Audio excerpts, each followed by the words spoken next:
ఇవాళ నేను చికెన్‌తో ఒక టేస్టీ డెలీషియస్ డిష్ మీతో షేర్ చేయాలనుకుంటున్నాను. ఈ రెసిపీ ఎక్కువగా నార్త్ ఇండియన్ సైడ్ పంజాబ్‌లలో ఎక్కువగా కనిపిస్తుంది. మన సైడ్ వచ్చేసి ధాబాలలో ఫేమస్. హైదరాబాద్ పెళ్ళిళ్ళలో కూడా ఈ రెసిపీ ఫేమస్ అండి. ఈ రెసిపీ చాలా ఫ్లేవరబుల్‌గా ఉంటుంది. ఆ రెసిపీనే హరియాలీ చికెన్ అండి.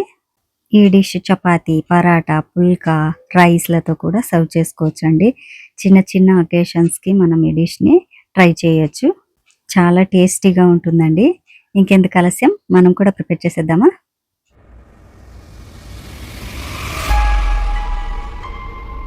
అందరికీ నమస్తే అండి. Welcome to my channel. ముందుగా ఒక మిక్సీ గిన్నె తీసుకోండి. అందులోకి తాజాగా ఉండే కొత్తిమీర ఒక గుప్పెడు, అలాగే తాజాగా ఉండే పుదీనా ఆకులు కూడా ఒక గుప్పెడు తీసుకోవాలి. ఇవి తాజాగా ఉంటేనే చికెన్ ఫ్లేవరబుల్గా చాలా బాగుంటుంది. ఇప్పుడు కారానికి తగినన్ని పచ్చిమిర్చి ఒక 5, 6 తీసుకోవాలి. ఒక 4 వెల్లుల్లి, ఒక చిన్న అల్లం ముక్కలు ఒక 3, అలాగే జీడిపప్పు పలుకులు ఒక 5, 6 వేసుకోండి. ఇవి చికెన్కు మంచి గ్రేవీని ఇస్తుంది, అలాగే టేస్ట్ కూడా బాగుంటుంది. ఇప్పుడు ఒక టీ స్పూన్ ఉప్పు వేసుకొని, ఐస్ క్యూబ్స్ ఉంటే కనుక ఐస్ క్యూబ్స్ వేసుకొని చికెన్ పేస్ట్ లాగా మిక్సీ పెట్టేసుకోండి. ఇక్కడ నేను ఐస్ క్యూబ్స్ వేసేది వీడియో క్లిప్ మిస్ అయిందండి.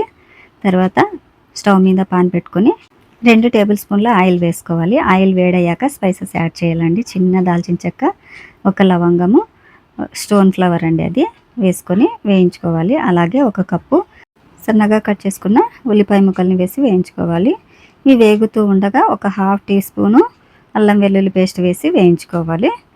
ఇలా వేగుతూ ఉండగా మనం క్లీన్ చేసి పెట్టుకున్న చికెన్ని, ఒక 1/2 కేజీ చికెన్ ఉంటుందండి, ఇది 1/2 కేజీ చికెన్ని వేసి బాగా కలుపుకోవాలి. ఇలా కలుపుకొని ఒక 5 నిమిషాలు మూత పెట్టేసి మగ్గించుకోవాలండి. చూడండి, ఇలా చికెన్లో ఉన్న వాటర్తోనే ఈ చికెన్ మొత్తం ఉడికిపోతుంది. ఇలా ఉడుకుతూ ఉండగా ఒకసారి మొత్తం అంతా బాగా కలిపేసుకొని ఇప్పుడు మనం పేస్ట్ చేసి పెట్టుకున్న కొత్తిమీర పుదీనా పేస్ట్ని వేసి బాగా కలుపుకోవాలి. ఇప్పుడే వాటర్ వేయకూడదండి, ఓన్లీ పేస్ట్ ఒకటి వేసేసి బాగా మొత్తం చికెన్కి పట్టేలాగా మొత్తం అంతా బాగా కలుపుకోవాలండి. చాలా గ్రీనిష్గా డెలీషియస్గా ఉంటుందండి ఈ చికెన్. ఇలా మొత్తం అంతా చికెన్ కలుపుకున్న తర్వాత ఇప్పుడు స్పైసెస్ యాడ్ చేసుకుందాము. ఒక 1/2 టీ స్పూన్ పసుపు, ఒక టీ స్పూను ధనియాల పొడి, ఒక టీ స్పూను గరం మసాలా పొడి, ఒక 1/2 టీ స్పూను మిరియాల పొడి వేసుకోవాలండి. మనకు కారం వచ్చేసి ఈ మిరియాల పొడి పచ్చిమిర్చితోనే వస్తుందండి. తర్వాత ఒక చిన్న కప్పు పెరుగు వేసుకోవాలి. ఇలా స్పైసెస్ అన్నీ వేసుకున్న తర్వాత చికెన్కు పట్టేలాగా బాగా కలుపుకోవాలి. పెరుగును అస్సలు స్కిప్ చేయకండి. ఈ చికెన్కు పెరుగుతోనే గ్రేవీనెస్ వస్తుంది, చాలా టేస్ట్ కూడా వస్తుందండి.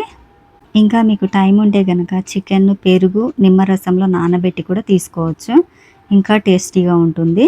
ఇలా మొత్తం అన్నీ కలుపుకున్న తర్వాత ఇప్పుడు మనకు గ్రేవీకి సరిపడినన్ని వాటర్ పోసుకోవాలి.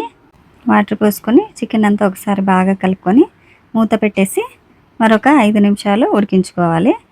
ఇలా 5 నిమిషాలు ఉడికిన తర్వాత చూడండి, మనం వేసుకున్న ఆయిల్ మొత్తం పైకి తేలుతుంది. ఇలా ఆయిల్ పైకి తేలే వరకు ఉడికించుకోవాలండి. అప్పుడే మనం వేసిన మసాలాలన్నీ చికెన్కి బాగా పడతాయి.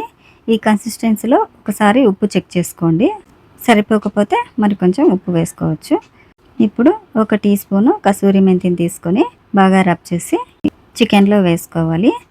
ఈ కసూరి మెంతి ఈ చికెన్కు మంచి ఫ్లేవర్ ఇస్తుందండి, చాలా బాగుంటుంది. ఇప్పుడు మీకు ఏమైనా గ్రేవీ తక్కువ అనిపిస్తే ఇంకొంచెం వాటర్ వేసుకోవచ్చు. మాకైతే ఈ గ్రేవీ సరిపోతుందని ఇలానే ఉంచేసాను. ఇప్పుడు ఒక 2 నిమిషాలు మూత పెట్టేసి మగ్గించుకోవాలి. చూడండి, గుమగుమలాడే హరియాలీ చికెన్ రెడీ అయ్యింది. ఇప్పుడు ఫైనల్ టచ్ సన్నగా తరుముకున్న కొత్తిమీర వేసుకొని చివరగా ఒక అరచెక్క నిమ్మరసం పిండి బాగా కలుపుకొని సర్వ్ చేసుకోవడమేనండి. మన గుమగుమలాడే హరియాలీ చికెన్ రెడీ అయిపోయింది. మీరు కూడా ట్రై చేసి ఎలా వచ్చిందో కామెంట్ సెక్షన్లో చెప్పడం మర్చిపోకండి. మరిన్ని టేస్టీ అండ్ ఈజీ రెసిపీస్ కోసం మన డీజీపీల ఛానల్ని సబ్స్క్రైబ్ చేసుకోండి. వీడియోని లైక్ చేయండి. లైక్ చేస్తే మరికొంతమందికి మన వీడియో రీచ్ అవుతుంది. అలాగే మీ ఫ్రెండ్స్ అండ్ ఫ్యామిలీకి షేర్ చేయండి. Thanks for watching.